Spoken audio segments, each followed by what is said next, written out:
Assalamualaikum warahmatullahi wabarakatuh. Alhamdulillah wassalatu wassalamu ala rasulillah nabiyyina Muhammadin wa ala alihi wa ashabihi wa mawala. Rabbi shrah li sadri wa yassir li amri wahlul 'uqdatam min lisani yafqahu qawli wa ba'du.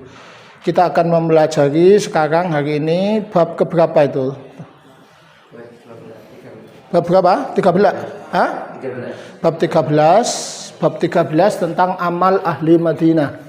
Bab 13 tentang amal ahli Madinah atau amal penduduk Madinah.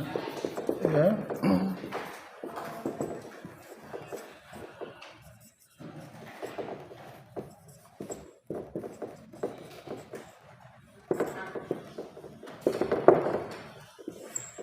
Amal penduduk Madinah. Ini dalil yang mukhtalaf yang ke-8 ya. Setelah kita belajar tentang qaul Sohabi, kemudian syar'u man qablana, kemudian sadud dari'ah, terus urf, terus masalihul musalah, terus istihsan, terus istishab, terus sekarang amal ahlul Madinah. Ini ada dalil mukhtalaf yang ke-8. Apa itu amal ahlul Madinah? Pengertiannya dulu. Pengertian amal ahli Madinah, ta'rifnya adalah perbuatan yang dikerjakan. Perbuatan yang dikerjakan atau pendapat yang diyakini gitu ya. Pendapat yang diyakini atau perbuatan yang dikerjakan oleh mayoritas penduduk Madinah ya, dalam perkara syariat ya, dalam kurun waktu sejak sepeninggal Nabi atau sejak zaman Nabi sampai sejak zaman setelah meninggalnya Nabi sampai zaman tabi'in junior. Jadi pendapat yang diyakini atau perbuatan yang biasa dipraktekkan oleh mayoritas penduduk Madinah setelah wafatnya Nabi sampai era tabi'in junior dalam perkara syariat. Nah, itu namanya amal ahlu Madinah. Misalnya gini loh, dalam masalah syariat, dalam masalah ini penduduk Madinah itu setelah sepeninggal Nabi itu begini pengerjaannya. Nah, itulah namanya amal ahlu Madinah. Nah, ulama berbeda pendapat tentang masalah kehujahan daripada amal ahlul Madinah ini. Ada yang begitu mengedepankannya sebagai dalil seperti mazhab Maliki, Imam Malik itu. Ada pula yang tidak mengedepankan amal ahlul Madinah ini sebagai dalil, tapi hanya memakai sebagai qarinah atau sebagai penunjang-penunjang saja ya. Mazhab Maliki itu adalah mazhab yang sangat mengedepankan amal ahlul Madinah itu sebagai dalil. Bahkan menurut mazhab Maliki, jadi perbedaan pendapatnya itu ya, mazhab Maliki itu adalah mazhab satu-satunya mazhab ya di antara mazhab yang 4 itu yang sangat mengedepankan ini sebagai dalil. Bahkan menurut mazhab Maliki, amal ahlu Madinah itu diprioritaskan daripada hadis ahad. Hadis ahad itu meskipun hadis itu sahih, tetapi sanadnya itu, jumlah sanadnya itu di tiap perawi, jumlah perawinya itu tidak mencapai derajat mutawatir, itu namanya hadis ahad. Misalnya hanya diriwayatkan oleh 2 atau 1 orang, meskipun sahih, maka kalau hadis itu tidak sesuai dengan amal ahlul Madinah, oleh Imam Malik itu dianggap yang diprioritaskan itu adalah amal ahlul Madinah. Logikanya Imam Malik itu begini, mazhab Malik itu kenapa memprioritaskan amal ahlul Madinah? Itu logikanya begini. Kalau hadis sahih tapi tidak sampai mutawatir, misalnya gini loh, ini misalnya ini dari Nabi, misalnya ada rawi ini diriwayatkan dari ini ini Nabi, sahabat, tabi'in, tabi'in, misalnya begitu. Terus generasi ke bawahnya ini satu tingkat namanya tabaqat. Misalnya di sini diriwayatkan oleh 2 orang, di sini 3 orang, di sini 2 orang, di sini 1 orang sahabat, terus Nabi. Ini namanya hadis ahad meskipun sahih, karena tiap-tiap Tobaqotnya itu tidak sampai mencapai derajat jumlah yang sangat banyak yang disebut mutawatir. Jadi mutawatir itu di sini banyak, di sini banyak, di sini banyak. Misalnya 40, 50, 40, 50 terus sahih. Lah itu baru dinamakan mutawatir. Kalau tidak begitu namanya hadis ahad. Nah, di dalam pandangan mazhab Maliki, hadis ahad ini walaupun sahih, kalau bertolak belakang dengan amal Ahlul Madinah oleh mazhab Maliki, itu amal Ahlul Madinah diprioritaskan. Nek mazhab Syafi'i enggak. Kenapa begitu? Gini. Dalam pandangan mazhab Maliki gini, tadi apa amal Ahlul Madinah itu? Perbuatan yang biasa dikerjakan penduduk Madinah dalam masalah syariat sejak sepeninggal Nabi sampai tabi'in junior. Ini Nabi gitu loh. Terus era siapa? Nabi meninggal dia ke siapa? Sahabat kan? Ini Nabi, ini sahabat. Terus tabi'inan. Nah, tabi'in ini ada dua, ada tabi'in senior, kibarut tabi'in, ada sihorut tabi'in. Tabi'in junior, tabi'in senior itu maksudnya tabi'in yang menangi hidup sahabat itu ketika usianya sudah dewasa sehingga belajar langsung dari sahabat. Itu namanya tabi'in senior atau kibarut tabi'in, seperti Sa'id bin Musayyib itu contohnya, itu generasinya itu. Lah kalau sihorut tabi'in, tabi'in junior itu menangi sahabat tapi masih kecil, sehingga mereka tidak belajar kepada para sahabat secara langsung, tapi belajar kepada tabi'in senior, tapi menangi sahabat gitu loh. Makanya disebut tabi'in, seperti Ibnu Syihab Az-Zuhri dan seterusnya. Itu termasuk tabi'in apa itu? Junior gitu ya. Nah begitu. Nah, yang disebut amal Ahlul Madinah adalah amal yang dipraktekkan oleh penduduk Madinah pada era sepeninggal Nabi. Nabi itu meninggal 11 Hijriah sampai era tabi'in junior sekitar, ada yang mengatakan 150 Hijriah, ada yang mengatakan 181 Hijriah, batas akhirnya itu. Lah dari tahun 11 Hijriah sampai 150 Hijriah atau 181 Hijriah, penduduk Madinah itu ngamalin agama itu kayak apa? Itulah yang disebut amal Ahlul Madinah. Lah oleh Imam Malik ini diprioritaskan ketimbang hadis ahad. Kalau hadis mutawatir enggak dimenangkan dari amal Ahlul Madinah. Tapi kalau hadis ahad kok enggak cocok sama amal Ahlul Madinah, maka yang dipilih oleh Imam Malik itu amal Ahlul Madinah. Logikanya Imam Malik itu begini. Ini kan yang merawikan berapa? 2, 1, 3 kan gitu kan. Sementara ini dipraktekkan oleh mayoritas penduduk kota Madinah. Lah, kota Madinah itu kota di mana Rasulullah hidup, menyampaikan ilmu, menyampaikan syariat selama 11 tahun di sana, kan begitu. Lalu di sini tempat tinggal mayoritas sahabat sepeninggal Nabi, kan begitu. Lalu di situ mayoritas tinggal anak cucu sahabat, yaitu tabi'in dan tabi'ut tabi'in, kan begitu. Lah ketika mayoritas penduduknya mengamalkan sesuatu A, besar kemungkinan hal tersebut dianggap sebagai warisan dari orang tuanya, gitu loh maksudnya. Lek ono hadis kok ndak cocok begini, maka hadis ini dianggap oleh Imam Malik itu enggak loh. Kalau logikanya ini benar, gitu Imam Malik. Kalau hadis ini benar, logikanya kan diamalin oleh penduduk Madinah. Logikanya Imam Malik gitu loh. Paham maksudnya kamu ya? Loh, misal ini saya kasih contoh ini. Imam Malik itu memakruhkan puasa 6 hari bulan Syawal. Tahu enggak kamu? Puasa 6 hari Syawal tahu enggak kamu? Nah, kan gini, kalau mayoritas ulama mazhab Hanafi, mazhab Syafi'i, mazhab Hambali itu kan mensunahkan kita itu untuk mengerjakan puasa Syawal 6 hari itulah. Ya. Ada hadisnya enggak itu? Ada. Sahih itu loh hadisnya loh. Hadisnya sahih kan? Ya. Bunyinya begini itu hadis. Riwayat Muslim ya. Man shoma Ramadhana, siapa yang puasa Ramadan, tsumma atba'ahu sittan min Syawal, lalu dia menambahinya atau mengikutinya dan 6 hari puasa di bulan Syawal, kana kasyami dahr, maka dia seperti puasa 1 tahun. Hadis itu sahih, cuma derajatnya tidak sampai mutawatir, tapi sahih, sangat-sangat sahih. Riwayat Muslim itu, sangat-sangat sahih. Nah, Imam Syafi'i, mazhab Hambali memakai hadis itu. Wong ada dalilnya, ada hadisnya toh, sahih toh. Ya, berarti harus dipakai. Berarti kita disunahkan puasa Syawal 6 hari. Loh, mazhab Malik itu enggak. Menurut mazhab Malik puasa Syawal itu makruh. Satu-satunya mazhab yang mengatakan puasa sunnah itu makruh adalah mazhab. Kenapa mazhab Malik memakruhkan? Karena Imam Malik itu tidak mendapati orang-orang Madinah pada era ini itu biasa puasa Syawal. Ngerti maksudnya kamu? Orang-orang Madinah pada era tabi'in itu tidak biasa mengerjakan puasa Syawal.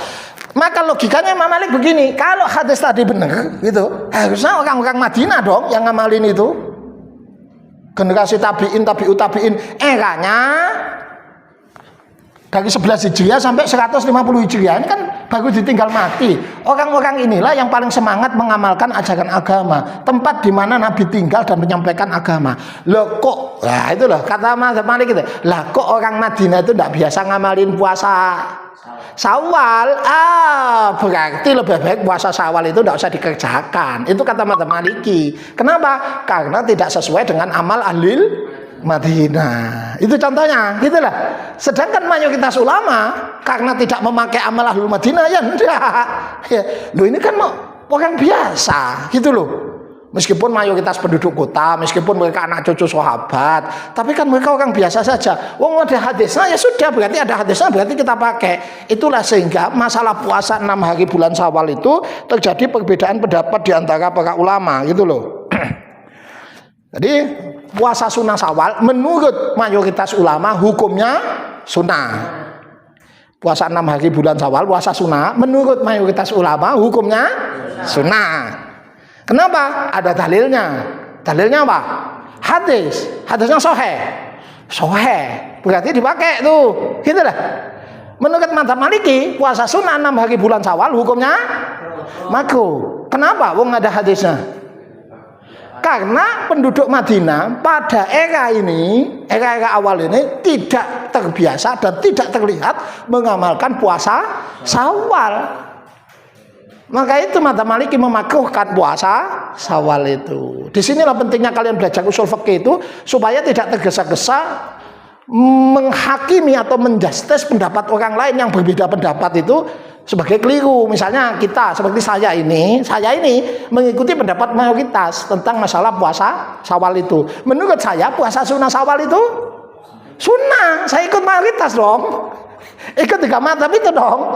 Ada hadisnya, tapi saya tidak menyalahkan orang-orang Aljazair, orang-orang Maroko. Sekarang itu loh, orang-orang Aljazair, Maroko itu kan banyak mazhabnya apa itu? Maliki kan? Saya tidak menyalahkan mereka yang mengatakan puasa sunnah itu apa? Puasa sunnah Syawal itu tidak dimakruhkan. Kenapa? Karena mereka memakai dalil. Jadi kita tidak akan mengatakan kepada pendapat berbeda itu tergesa-gesa mengatakan, oh kamu menolak hadis, kamu menyelisih sunnah Nabi. Tidak begitu, karena kita pun tahu bahwa mereka punya argumen. Argumennya apa? Itu tadi amal ahlul. Paham kamu sekarang itu? Disitulah pentingnya belajar usul fikih itu kamu. Jadi cara berpikirmu ku tahu loh. Iki asale teko kene, iki asale teko kene. Oh iya tak hormati lah mereka punya dalil juga. Soal saya ikut begini, saya juga punya dalil. Dalilnya apa? Hadis tadi kan. Hadisnya sahih ya saya pakai, saya ikuti kan begitu. Soalnya madzhab Maliki tidak setuju ya sudah, mereka punya pendapat juga, punya dalil namanya amal ahlul Madinah. Itu contoh ya. Paham kamu amal ahlul Madinah? Apa itu amal ahlul Madinah? Kalau definisinya berarti apa? Al-amru apa itu? Mutawaros man kul. Al-amru mutawarasul man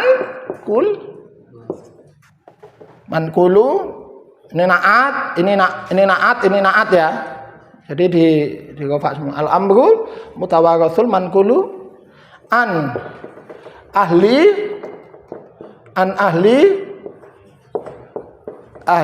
Madinah min ahdi Rasulillahi sallallahu alaihi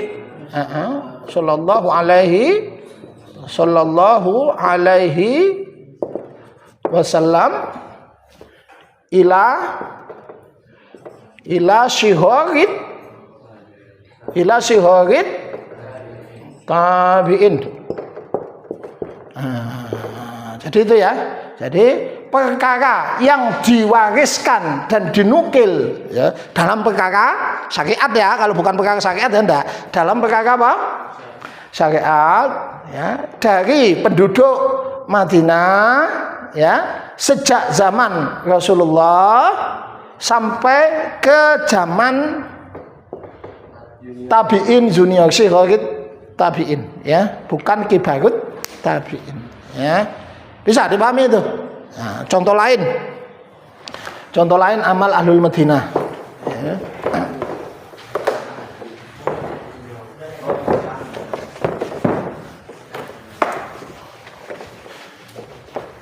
Contoh lain tentang mazhab Maliki yang menolak adanya hak khiyar majelis pada orang yang melakukan jual beli. Jadi mazhab Maliki itu menolak keberadaan khiyar majelis bagi orang yang melakukan transaksi jual beli. Khiyar majelis itu begini loh. Kalau kamu jual beli sama saya, selama saya masih ada di tempat itu, saya boleh membatalkan transaksi itu. Itu namanya khiyar majelis. Ini misalnya aku saya jual tas, ini punya toko gitu loh saya itu, ngerti maksudnya? Saya jualan tas, saya punya toko tas, terus kamu itu pembeli, terus kamu beli tas pada saya, Mas Usman, Pak Usman saya beli tas, terus tak doli. Selama kamu masih berada di posisi toko saya itu, gitu loh. Sebelum kamu pergi, ngerti?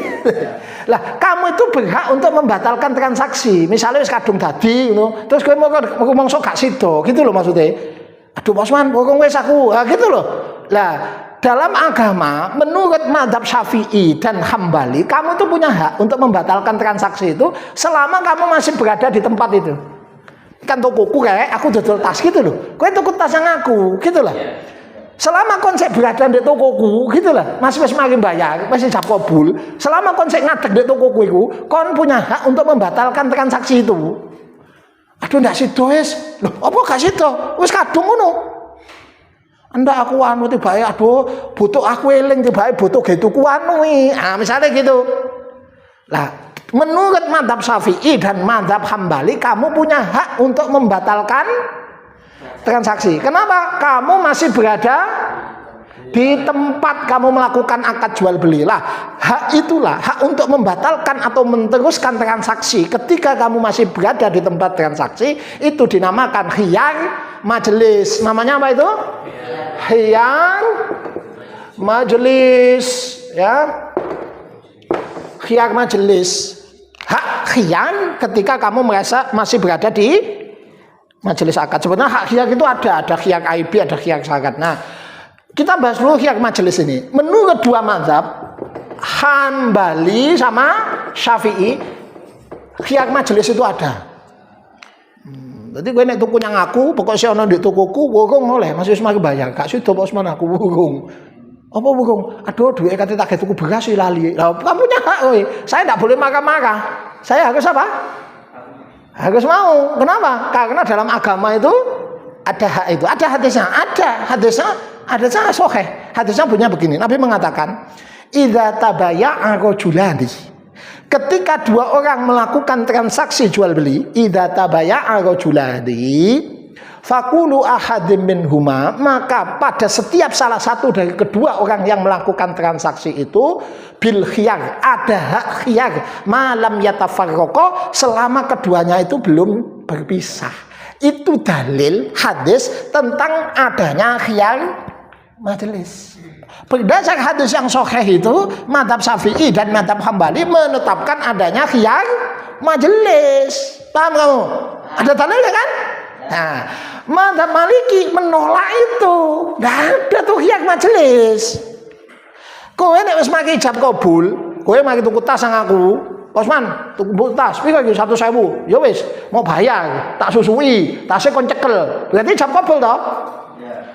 Terus mereka kan masih berada di tempat itu. Terus kemudian wurung. Aduh Mas Manda situ. Oh enggak bisa. Kalau menurut mazhab Syafi'i, mazhab Maliki, saya sebagai penjual boleh menolak. Ngerti maksudnya? Saya sebagai penjual boleh menolak. Kenapa itu? Karena enggak ada khiyar majelis. Kalau kamu sodorkan hadis tadi kepada mazhab Maliki, loh, Nabi kan bersabda, "Idza tabayya'a rajulani," kalau dua orang melakukan transaksi jual beli, kan gitu. Misalnya kowe dalil gitu loh maksudnya. Idza tabaya rajulani, ketika dua orang melakukan apa?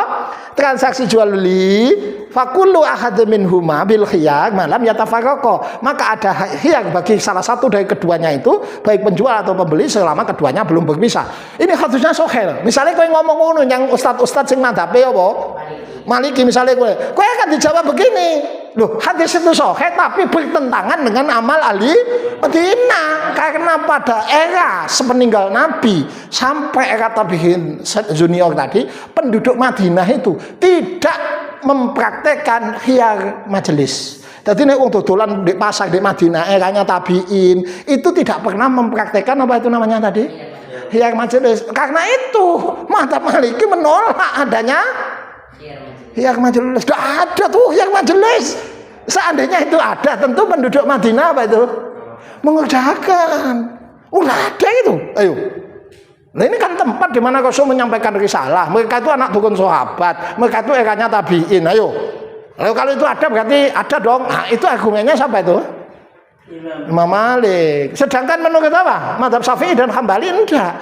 Loh, ada tuh yang majelis. Wong dalilnya ada kok. Loh, penduduk Madinah kan tidak ngerjain. Kalau kamu ngomong gitu sama Syafi'i dalilnya begini. Bisa saja mereka tidak mengamalkan itu. Ya bukan berarti aturan itu tidak ada. Tapi karena memang idealnya orang kalau sudah ijab kabul ya jangan membatalkan dong. Ketika mereka tidak mengerjakan itu kan bukan berarti apa? Tidak ada kan? Iya. Nah, iya. Apa gitu? Jadi masalah khiyar majelis ini ikhtilaf ulama, mazhab Hambali dan Syafi'i itu mengatakan disyariatkan adanya khiyar majelis. Khiyar majelis itu ada, sedangkan menurut mazhab Maliki dan Hanafi khiyar majelis itu tidak ada. Kenapa berbeda? Karena dalil yang dipakai itu beda. Gitu ya. Mazhab Maliki mengedepankan amal ahli Madinah. Paham sekarang kamu amal ahli Madinah itu? Ya, yes. Jadi berarti dengan selesainya pembahasan tentang amal ahlul Madinah, berarti pembahasan tentang dalil-dalil itu saya anggap sudah selesai secara singkat. Sebetulnya ya pembahasannya tidak sesingkat itu. Tentang sunnah itu pembahasannya dalam, tentang ini dalam, qiyas juga dalam. Tapi pembahasan singkatnya karena waktunya hanya 30 kali pertemuan, maka itu sudah saya anggap cukup tentang dalil. Ingat, dalil bisa dibagi menjadi berbagai macam, gitu ya. Masih ingat dulu? Dalil itu apa? Landasan dari hukum-hukum syara, kan gitu ya, dibagi menjadi apa? Ada dari segi asalnya ada dalil nakli sama dalil akli, kan gitu. Dari segi penggunaannya oleh para ulama dibagi dua, ada dalil yang mujma' alaih, ada dalil yang mukhtalafi, kan gitu ya. Yang mujma' alaih ada berapa? 4, Al-Quran, Sunnah, Ijma', Qiyas. Yang mukhtalaf 8 ya, ada yang mengatakan lebih, 8 itu saja sudah. Yaitu disingkat apa? Qosa, Saur, Misis, Am. Ayo kita sebutkan sama-sama. Qaul sahabi, syar'uman qablana, syadzud dari'ah, urf. Terus masalihul mursalah, istihsan, istishab, amal ahlil Madinah. Kedelapan dalil yang mukhtalaf ini maupun dalil yang mujma' alaih sudah saya jelaskan secara singkat, walaupun asli pembahasannya itu tidak sedangkal itu. Tapi nanti kalian kalau kuliah atau melanjutkan di tingkat yang berikutnya, nanti kalian akan diajarkan lagi lebih dalam tentang qiyas itu, tentang amal ahlul Madinah itu, tentang istihsan, istishab itu nanti diajarkan lebih dalam lagi. Itu hanya saya kasih gambarannya saja supaya kamu paham. Berarti sekarang kita masuk ke bagian berikutnya dari pembahasan usul fikih. Setelah kamu belajar tentang dalil, berarti kamu belajar menggali hukum dari dalil. Jadi tadi apa? Dalilnya. Dulu kamu belajar wite. Belajar maksudnya? Belajar apa? Wite. Bahane. Ngerti maksudnya? Bahane gigi gitu loh. Sekarang belajar masaknya. Paham maksudnya itu? Memetik buah dari pohon itu, atau ibarat ini sebuah bahan-bahan sayur, maka sekarang kamu belajar memasak, merebus dan sebagainya. Begitu Pak maksudnya? Ya. Dulu kita belajar dalil, sekarang belajar menggali hukum dari dalil. Gitu ya maksudnya ya. Kan pembahasan usul fikih ada berapa? 3 kan? 1 dalil, 2 menyimpulkan hukum dari 3 orang yang menyimpulkan hukum ini, kan begitu ya. Nah, kita sekarang masuk ke bab ke berapa itu? Bab ke berapa? 14 tentang istinbat. Apa? Bab 14 ini? Istinbat. Bab ke berapa itu? 14 tentang al-istinbat. Ya. Al-istinbat. Pengertiannya dulu. Istinbat, ya. Kita lihat dulu. Pengertiannya dulu kita jelaskan, ya. Nanti kita jelaskan macam-macamnya.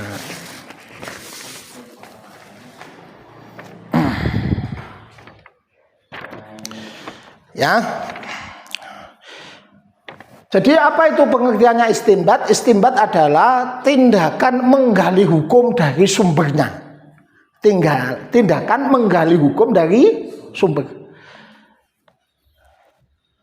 Jadi begini, nabat itu artinya ngetokno banyu teko sumur gitu loh. Jadi gini, diibaratkan kita itu dalil itu sebuah sebidang tanah, maka kita untuk mengeluarkan hukum dari dalil itu, kita kan harus menggali. Ibarat dalil itu berupa sebuah pohon, maka untuk bisa mengambil buahnya, kita harus melakukan tindakan memetik itu. Ibarat dalil itu berupa bahan-bahan sayuran, kentang, cabai, sawi, dan seterusnya, maka supaya bisa dijadikan makanan yang bisa dimakan, kan harus dimasak dulu. Nah, tindakan itulah, tindakan memetik buah dari pohon, menggali tanah supaya keluar airnya, tindakan memotong, mengupas, ya lah, menggoreng, merebus, mengukus daripada bahan-bahan sayur sehingga menjadi produk jadi. Inilah yang dinamakan istinbat. Ngerti kamu maksudnya? Ngerti maksudnya? Nah, apa bedanya dengan istidlal? Ada ulama yang mengatakan sama, istidlal sama, mengambil kesimpulan dari dalil. Ada pula yang membedakan antara istinbat dan istidlal itu. Ada yang mengatakan istinbat itu menggali hukum dari Al-Quran, Sunnah, Ijma' dan Qiyas, sedangkan istidlal itu menemukan dalil dari yang 8 sisanya tadi, gitu loh, ya.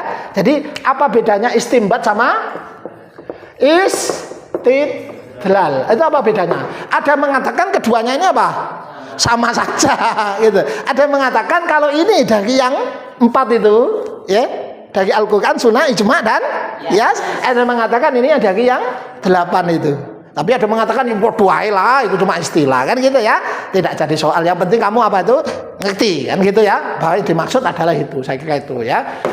Sekarang kita bahas tentang istinbat. Apa itu istinbat? Tindakan menggali hukum dari sumber. Tindakan menggali hukum dari apa? Kan hukum itu ada sumbernya. Quran, kan gitu. Sunnah itu kan sumber gitu. Sumber hukum kan itu. Kan harus digali dulu itu, supaya bisa keluar hukumnya dari ayat ini, hukumnya apa, kan begitu. Kan kudu dikedok dhisik mau lemah iku kayak gitu loh, kayak umpama wit kan kudu diseteng dhisik gitu loh. Umpama iki kentang, sawi, gubis itu kan harus dikupas dulu, dimasak dulu, masuk langsung bisa dimakan gitu lah. Inilah yang dinamakan apa itu? Istinbat. Nah, sekarang kita belajar. Setelah kamu paham apa itu istinbat, kita masuk ke bagian berikutnya, yaitu ada berapa jenis metodologi istinbat. Nah, caranya itu tadi, ibarat dalil itu sebuah pohon. Cara saya kan harus metik. Tindakan saya metik buah itu namanya istinbat. Lah, cara mengambil buah dari pohon itu kan macam-macam caranya. Ya. Tak serampang, iso ndak? Tak seteng, tak oyak. Nah, macam-macam toh? Betul? Ibarat saya mau mengeluarkan air dari sebidang tanah supaya keluar air sumur gitu. Saya bisa saja menggali dengan cangkul, saya bisa saja mengebor, iya kan? Saya bisa saja menempuh cara-cara lain yang memungkinkan. Nah, caranya, metodenya itu namanya turukul istinbat. Apa namanya? Turukul istinbat. Apa ini jenenge? istinbat. Apa iki jenenge? Turuk itu cara, metode. Turuk itu apa? Cara atau metode. Metode untuk menggali hukum. Jadi turukul istinbat adalah metode untuk melakukan apa? Istinbat. Metode untuk melakukan istinbat itu disebut turukul istinbat. Ada berapa jenis turukul istinbat itu? Turukul istinbat itu dibagi menjadi 3 cara besar. Jadi ada 3 bagian besar. Tapi nanti ada penjelasannya. Yang pertama, turukul istinbat itu yang pertama namanya al-istinbat bayani. Apa itu? Istinbat bayani. Apa jenenge? Bayani. Yang kedua, al-istinbat apa? At-taklili. Apa? Taklili. Apa itu? Taklili. Yang ketiga, istinbat apa? Istislahi, ya. Yang pertama istinbat bayani, yang kedua istinbat taklili, yang ketiga istinbat istislahi. Apa bedanya 3 macam turukul istinbat ini, metodologi menggali hukum 3 bagian besar ini? Yang pertama istinbat bayani itu menggali hukum dengan melakukan analisa dari aspek bahasa.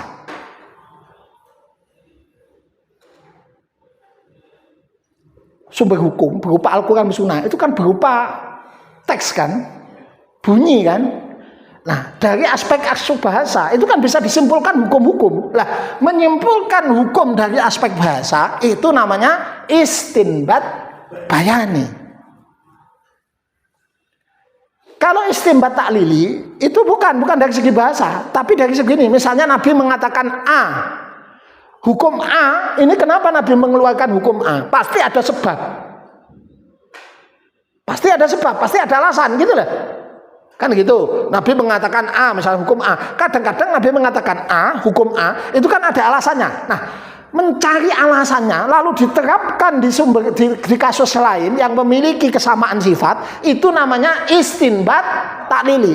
Dengan kata lain, istinbat taklili itu sebetulnya yang dulu kita bahas dengan apa itu? Kias itu. Jadi kias itu, jadi istinbat taklili itu metodologinya gitu loh. Metodologi menggali hukum dengan melakukan apa itu? Kias. Jadi bahasa gampangnya kalau istinbat taklili itu adalah cara menggali hukum dengan memakai kias. Istinbat apa itu? Taklili. Kalau istinbat bayani menggali hukum dengan melakukan pendekatan dari sisi-sisi kebahasaan gitu loh. Sisi-sisi apa itu? Kebahasaan itu. Nanti kita akan baca gitu. Nah, sedangkan istinbat istislahi itu adalah menggali hukum dengan berbasis kepada mencari kemaslahatan yang sejalan dengan tujuan syariat. Bukan dari aspek kebahasaan, bukan dari sebab, tapi dari ini mendatangkan maslahat gitu loh. Saya kasih contoh dulu supaya kamu bisa membedakan 3 ini. Jadi suatu ketika kalau di soal itu kamu mungkin saya tanya, ulama A mengatakan seperti ini. Apa dalilnya? Bisa saya tanya begitu. Bisa saya tanya apa metodologi istinbat yang dipakai. Turukul istinbatnya itu apa mereka itu? Pakai istinbat bayani, taklili atau istislahi. Itu kamu harus bisa membedakan ya nanti ya. Ini kan waktunya saya tidak mungkin panjang, jadi saya menjelaskan agak cepat dan singkat. Tapi kamu sendiri harus bisa mencerna. Jadi ketika kalau kamu mendapati ada fatwa A dari ulama madhab A atau dari ulama ini, kamu bisa menyimpulkan, oh ini dalilnya ini, oh ini pakai metode ini, gitu loh. Pakai istinbat apa ini? Bayani. Oh pakai istinbat taklili. Oh pakai istinbat. Saya kasih contoh. Kita akan bahas dulu contoh dari apa ini? Istinbat apa itu? Bayani. Pendekatan dari aspek-aspek apa? Bahasa. Kamu tahu cara wudhu itu bagaimana? Cara wudhu itu bagaimana? Wudhu itu lah. Rukun wudhu itu kan apa? Setelah niat kamu apa? Membasuh muka. Ya. Membasuh apa? Nah, membasuh muka. Terus tangan sampai siku, terus mengusap sebagian kepala, terus membasuh kaki. Membasuh kaki. Nah, dari mana ulama bisa menyimpulkan bahwa kaki itu harus dibasuh? Itu cara menggali hukumnya sampai pada kesimpulan, nek kaki itu harus dibasuh. Metodologinya itu. Nek sumber dalilnya apa yang dipakai? Quran, surat Al-Maidah ayat 6. Dalilnya adalah surat Al-Maidah ayat 6. Kita tulis dulu ya. Kita tulis biar kamu paham itu. Surat Al-Maidah ayat berapa itu? 6. Ini supaya kamu paham ini. Ya ayyuhalladzina amanu, ndak tak tulis di nidaknya depan, ya ayyuhalladzina amanu idza kumtum apa itu? Ilas salati ya.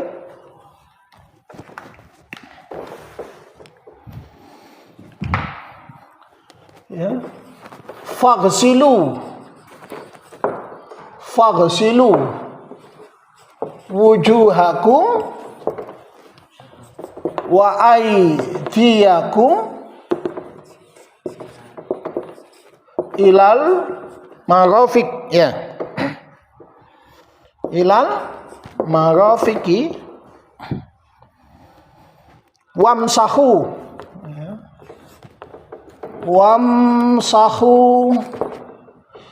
biru'usikum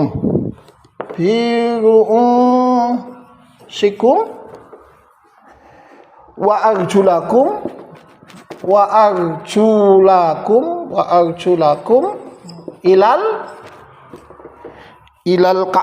ilal ka'bain idza kumtum ila sholati faghsilu wujuhakum wa aydiyakum ilal marafiqi wamsahu biru'usikum wa arjulakum ilal ka'bain. Panjang itu ayat. Yes, surat apa itu namanya? Al-Maidah ayat 6. Berarti kalau kamu ditanya rukun wudu, 1 niat. Kan begitu itu. 2 membasuh muka, 3 membasuh tangan sampai kiku, ya kan? Terus berikutnya mengusap kepala, kan begitu? Terus membasuh kaki sampai mata kaki. Kalau ditanya dalilnya apa? Al-Quran. Dalilnya adalah surat Al-Maidah ayat. Kok bisa kaki itu dibasuh? Dari mana ulama sampai kesimpulan bahwa kaki itu harus dibasuh? Metode menggali hukumnya pakai apa? Istimbat bayani, dari aspek bahasa. Ngerti maksudnya kamu? Perhatikan baik-baik. Ketika kalian berdiri hendak melakukan sholat, maka kalian basuhlah wajah-wajah kalian. Ya tak? Basuhlah wajah-wajah. 1, dibasuh wajah. 2, wa aidiyakum ilal, dan tangan-tangan kalian sampai siku. Wamsahu, dan kalian usaplah. Terhadap kepala kalian dan kaki-kaki kalian sampai siku. Kalau kamu lihat, sebetulnya bunyinya kan begini. Kalau orang tidak ngerti bahasa, ngerti maksudnya? Tidak ngerti grammar, tidak ngerti tata bahasa, tidak ngerti morfologi sama sintaksis bahasa Arab, tidak ngerti nahwu sorob. Bayangkan bunyinya. Kalau orang tidak ngerti nahwu sorob, perhatikan bunyinya.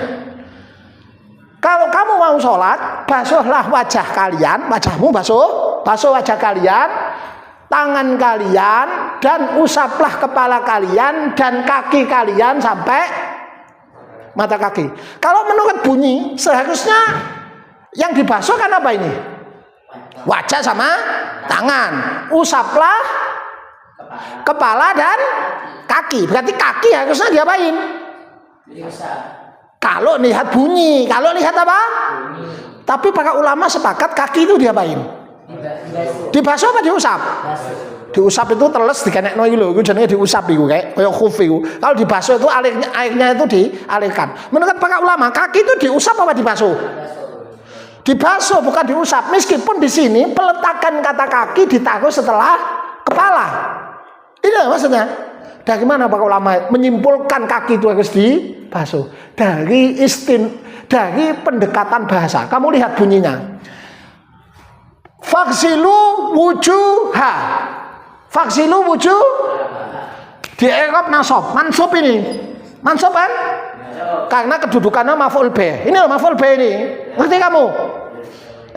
Mana lagi?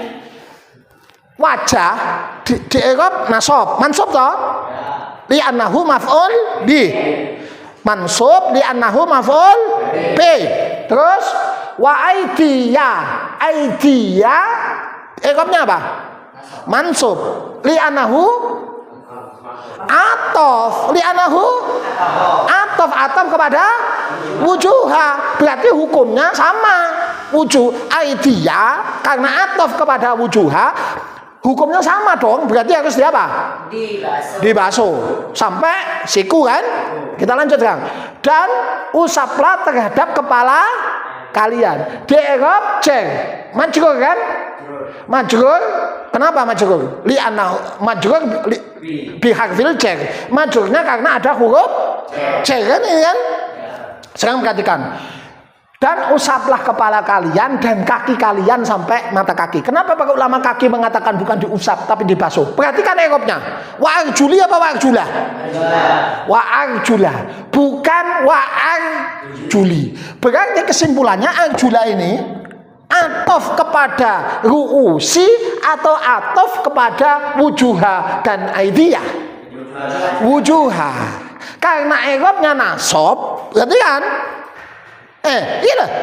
Berarti diatofkan kepada apa kayak gini?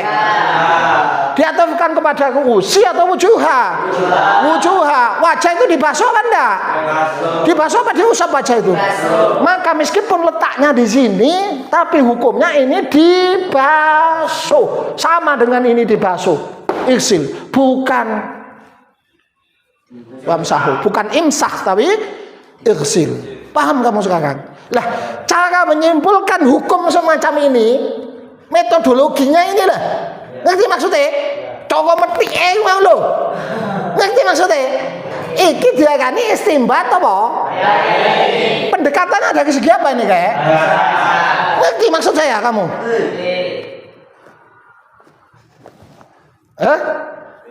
Kowe nek iso ana usul fikih kowe seneng kowe anu hukum iku anu maksudnya.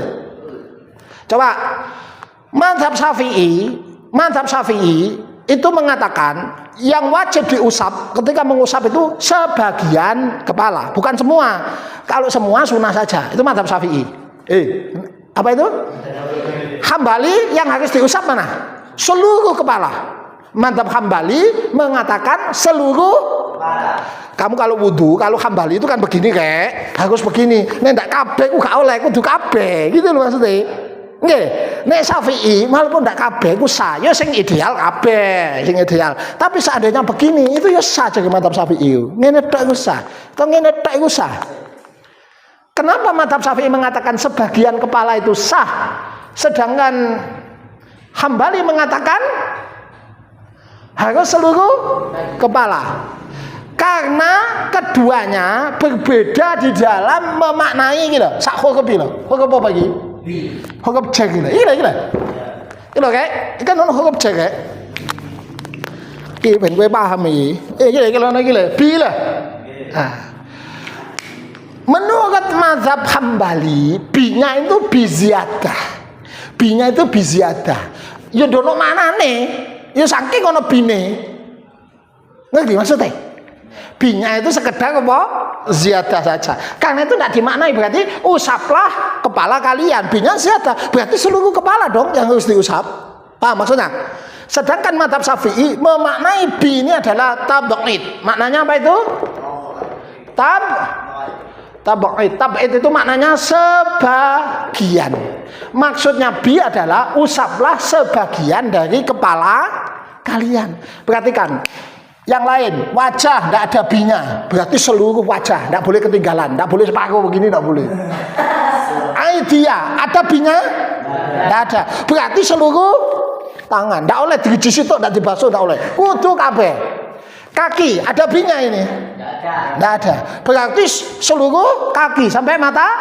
Kalau oleh jempol situ diingau atau kecet atau tungkai diingau. Lah, satu-satunya dari 4 ini, dari wajah, tangan, kaki, kepala, yang ada huruf jernya cuma 1. Kepala. Berarti B ini, seandainya ini hukumnya sama, kata mazhab Syafi'i itulah. Seandainya bukan podo ae gitu loh. Harusnya kan tidak ada apa itu. B-nya kan harusnya wamsahu ru'usa. Harusnya apa ini? Wamsahu ru'usa. Kan begitu. Usaplah kepala. Lho opo sing iki dikai B? Berarti B iki sakjane ana maksude dhewe sing ndak padha mek kancane. Apa B? B maknanya sebagian. Kan B itu maknanya banyak kayak huruf jar B itu loh. Ya iso makna musohabah, iso makna tempat, iso makna macam-macam. Kalau kamu kata wa minan nasi may yaqulu amanna billahi wa bil yaumil akhir. Apa itu? Ada di antara sebagian manusia. Tidak semua manusia. Minnya itu maknanya apa itu? Sebagian kan. Jadi B itu iso maknane sababiyah, iso maknanya musohabah, iso maknane tabaqid. Lah, mazhab Syafi'i memaknai ini apa? Tabaqid. Itu artinya sebagian kepala kalian. Nah, makanya ada perbedaan pendapat ulama. Kata mazhab Hambali yang harus diusap seluruh kepala. Kata mazhab Syafi'i yang diusap apa? Sebagian kepala. Kedua-duanya sama-sama menggunakan istinbat. Istinbat apa itu? Hanafi pakai apa? Hambali pakai istinbat apa itu? Bayani, ya toh? Syafi'i pakai istinbat bayani juga. Nah, cuma nanti penguatannya beda-beda. Hambali pakai dalil dari apa namanya budaknya Utsman yang melihat cara Utsman wudu yang mengusap seluruh kepala, itu dipakai penguat oleh siapa itu? Mazhab Hambali. Sedangkan mazhab Syafi'i menguatkan sebagian kepala itu dengan peristiwa Nabi berwudu dengan hanya memasukkan sedikit tangan ke dalam sorban itu. Ya, itu ya. Nah, jadi nanti penguatannya, tapi kedua-duanya pakai istinbat apa itu namanya? Bayani. Ngerti kamu sekarang apa itu istinbat bayani? Ngerti ya? Ngerti bukan kek? Gak ngerti kowe. Itu namanya istinbat bayani. Saya tanya, menurut Ibnu Abbas, persentuhan lawan jenis habis wudu itu tidak membatalkan wudu. Tidak membatalkan apa? Wudu. Nek kowe senggolan mbek bojomu itu tidak batal wudumu menurut Ibnu Abbas. Menurut mazhab Hanafi tidak batal toh. Menurut mazhab Syafi'i, menurut Ibnu Umar, kowe nek senggolan, Ibnu Mas'ud bareng itu, kalau kamu senggolan habis wudu, senggolan dengan istrimu, itu kamu batal. Kalau dengan ibumu enggak. Nah, perbedaan itu adalah perbedaan memaknai kata lamastum. Apa? Lamastum. Itu apa itu namanya? Itu lanjutannya ayat itu lah. Kan ono itu kayak lanjutannya ayat itu. Wis entek waktu niki, wis bel. Kan ono lanjutan ayat itu ya. Wa in kuntum mardo, wa in kuntum apa? Mardo au ala safarin au jaa ahadum minkum minal ghaid au lamastumun nisa au lamastumun atau kamu menyentuh perempuan. Lah, Ibnu Mas'ud, Ibnu Umar, mazhab Syafi'i memaknai kata lamastum adalah menyentuh dalam arti hakiki, nyentuh ini. Gitu maksudnya. Ibnu Abbas memaknai kata menyentuh adalah hubungan seksual. Berarti kata Ibnu Abbas yang membatalkan wudu itu adalah hubungan seksual. Sedangkan menurut Ibnu Mas'ud, Ibnu Umar dan mazhab Syafi'i yang batal itu kalau terjadi apa? Persentuhan ajnabi, nek muhrim mahram ndak, gitu maksudnya. Nah, keduanya itu menggali hukum, melakukan istinbat. Itu bayani, taklili apa istislah gitu. Bayani itu. Karena kedua-duanya memakai kebahasaan itu, sing diutek-utek itu. Nahwu sorofe, makna hakiki, makna majasi, makna kinaya, amkhos. Nah, nanti kamu akan saya ajari pelan-pelan poin-poin penting yang harus dipelajari dalam metodologi apa? Istinbat bayani itu. Jadi sebetulnya ada 8 kurang lebih, ya lebih bisa kalau diperdalam, tapi nanti mungkin yang diajarkan 6 saja karena waktunya sangat terbatas. Yaitu pertama kamu akan diajari mengenal makna hakiki dan makna Makna hakiki, makna majasi, dan makna kinayah. Itu nomor 1, kan diajarkan dulu itu. Nanti makna hakiki pun masih dibagi 3. Makna lughawi, makna syar'i, dan makna urfi. Itu ada 3 itu. Jadi itu nanti diajarkan. Kemudian kamu diajarkan mengenal makna mantuk dan makna mafhum. Ya, mantuk itu nanti ada mantuk soreh, ada mantuk ghairu soreh. Mafhum itu ada mafhum muwafaqah, ada mafhum mukhalafah, gitu ya. Itu baru bayan itu loh. Terus kamu diajari tentang apa itu? Dilalah amr dan dilalah nahi. Amr itu konsekuensinya apa? Nahi itu apa? Gitu loh maksudnya ya. Termasuk takwil nanti. Takwil dari makna dari perintah wajib ke sunnah atau ke mubah itu diajari. Terus kemudian apa itu? Diajari apa itu? Am khos, mana lafat am, mana lafat khos. Terus mutlak dan muqayyad. Mana lafat yang sifatnya mutlak, mana lafat yang sifatnya muqayyad. Terus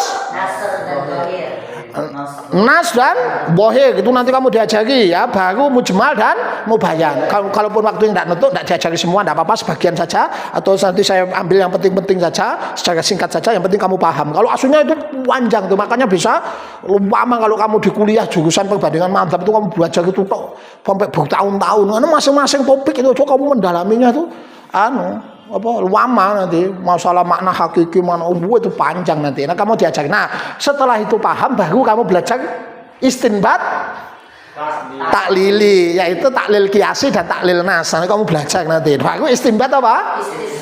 Setelah itu baru daf'ut ta'arud. Daf'ut ta'arud itu mengkompromikan 2 dalil yang bertentangan, atau ta'arud bainal adillah, ada dalil A, dalil B bertolak belakang. Itu kamu cara menyikapinya bagaimana. Itu namanya daf'ut ta'arud. Jadi setelah ini baru ada namanya pelajaran tentang daf'ut ta'arud atau ta'arud baina adillah, dan seterusnya dan seterusnya. Tidak selesai semua, tidak apa-apa. Yang penting wis apa iki mengenal sedikit-sedikit tentang apa usul fikih ini. Saya kira itu ya. Waktunya habis mau ya. Ini kan jame sapa iku Ustaz berikutnya enak kan ya. Sudah ditutup dengan doa kafaratul majelis. Subhanakallahumma wa bihamdika asyhadu an la ilaha illa anta astaghfiruka wa atubu ilaik. Assalamualaikum warahmatullahi wabarakatuh. Waalaikumsalam.